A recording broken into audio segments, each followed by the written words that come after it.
I'm here with Dane. We're at Batshit Crazy. I've got this app running. So it's shooting Dane over there and me at the same time. It's pretty crazy. I'll put a link to the app because the app's pretty cool. We want to talk about a company that Dane reminded me how we met these guys. I went to the outdoor retail show, wound up running into this booth, and there was this beautiful item under glass in the booth. And I just lost my mind. And I started talking to whoever was standing there. Basically, I didn't know who it was, but it turned out being the founder. I got back to the office and I said, Dane, we have got to figure out a way to get involved with this. It was worse than that. You came back like a kid who had just met Santa Claus, and you came barreling through the door. It was like, you have no idea what I just saw. It's the coolest thing. So the company is Cake. And the gentleman that I was talking to is Stefan Ytterborn, the founder. He started in design, and at some point, without working there, went to IKEA and said, hey, IKEA, you know how you're always stealing people's designs? What if you did your own designs? What if you had your own designers? And they hired him, and he built this in-house design capability at IKEA. After IKEA, he went on to do a company called POC, which turns out stands for Piece of Cake.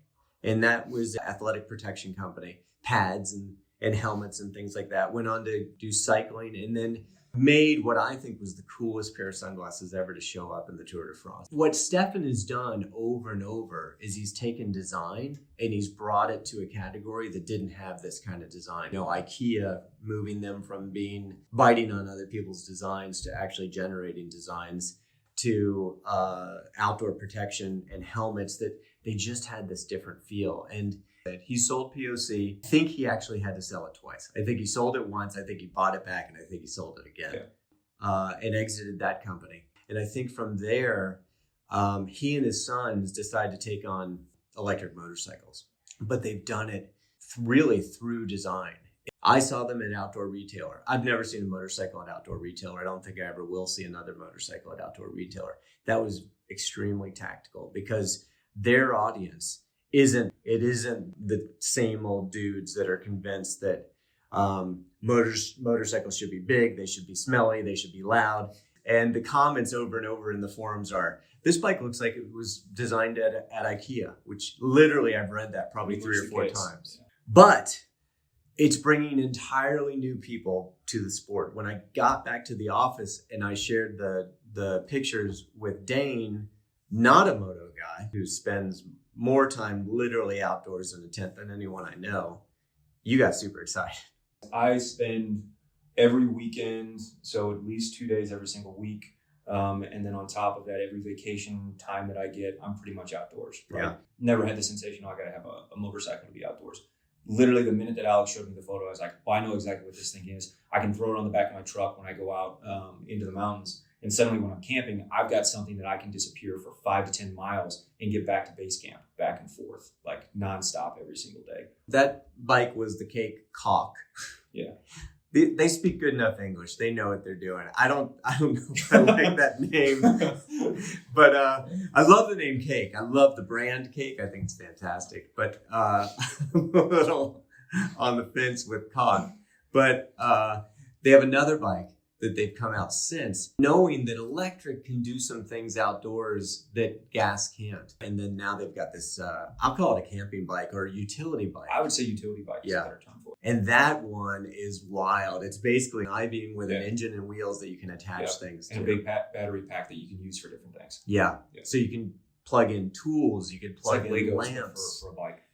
How good were they with this design? In my opinion, I think they nailed it. A lot of people don't like it and it's polarizing, and I get that, but I think they nailed that. And in my life, I had 2 experiences at least where that's true. One was bringing it back and showing Dane, and he wants it. So here's a guy who didn't want dirt bikes. Now he wants a dirt bike, knows exactly what he's going to do with it just by looking at it. That's a home run with design. The next one was my son walks into the garage, sees it. I've spent my whole life trying to get my son into dirt bikes. I've bought him all sorts of stuff. He hates the noise, the smell, the look. He's into dirt bikes now. We're going on weekends and we're riding this thing. So Thank you, Stefan. You got my son into dirt biking. Finally, it's incredible what design can do and what it's doing in this category, the dirt bike category. Yeah. Everything looks like, in my opinion, like it's a villain from G.I. Joe, the design. 007. Yeah. Somehow the kids that watched cartoons became industrial designers and then made all power sports look like cartoons. I hate the look. I gotta say, I have a lot of these things, but they just look stupid. The fact that we were looking at pretty much every electric bike out on the market, and they were just like garage companies. Do you know what I mean? Where there were parts coming straight off of a shelf from somewhere, and they were slapping things together. And how this was the first bike, at least in my experience, that we had even talked about, where there were custom-made parts, where you could look at it and say, that thing's been engineered from the ground up and designed from the ground up. It's not mountain bike parts repurposed. It is this new space, this new middleweight space, not as big as a full-size dirt bike, but not a mountain bike, not an electric mountain bike. So it took a lot of engineering to get that right. And it is right. I'll put some clips in, and it rides way better than 90% of what's out there. I've taken it out now, put it up against full-size KTMs, and it is as fast or faster. Can't really get into the range because I don't know. That's not, and if you've got range anxiety, I can't help you with range anxiety. Is it the idea or is it the entrepreneur? And the answer that's fun to say is yes. Yeah.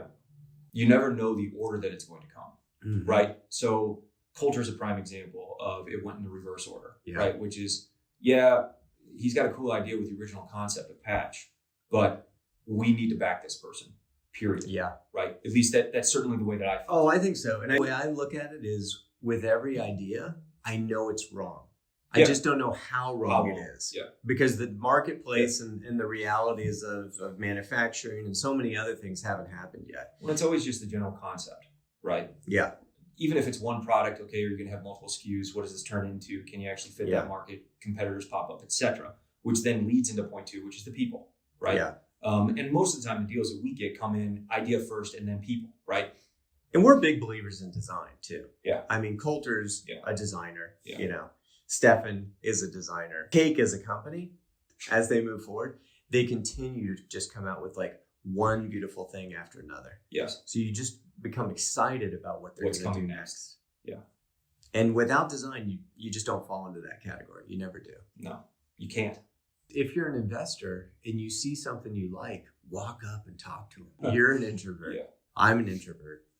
There are moments when it's just so exciting. The opportunity is so neat that I overcome whatever shyness I have. A part of that is just be comfortable with still being a child, right? Mm-hmm. Like when you see something that sort of makes you really excited like a kid, don't hesitate. Don't allow like the logical side of your brain to go, oh no, I need to think my way out of this. It's funny, the emotions like they swell up, and then your intellect sometimes tries to push them down. But you got to listen to that, because that emotional response is a lot of what consumers are having. Why am I so excited about this? But we have another investment in a company that is very much that, which is Liquid Death. We had that response. Yeah. And so is everybody else, apparently. Yeah. So we'll cover that one. Maybe that one's next. Thanks for spending a little bit of time with us. Like and subscribe if you're on the YouTube channel. If you're seeing this on LinkedIn, then you. Like and subscribe if you're on the. You should leave it. It'd be amazing.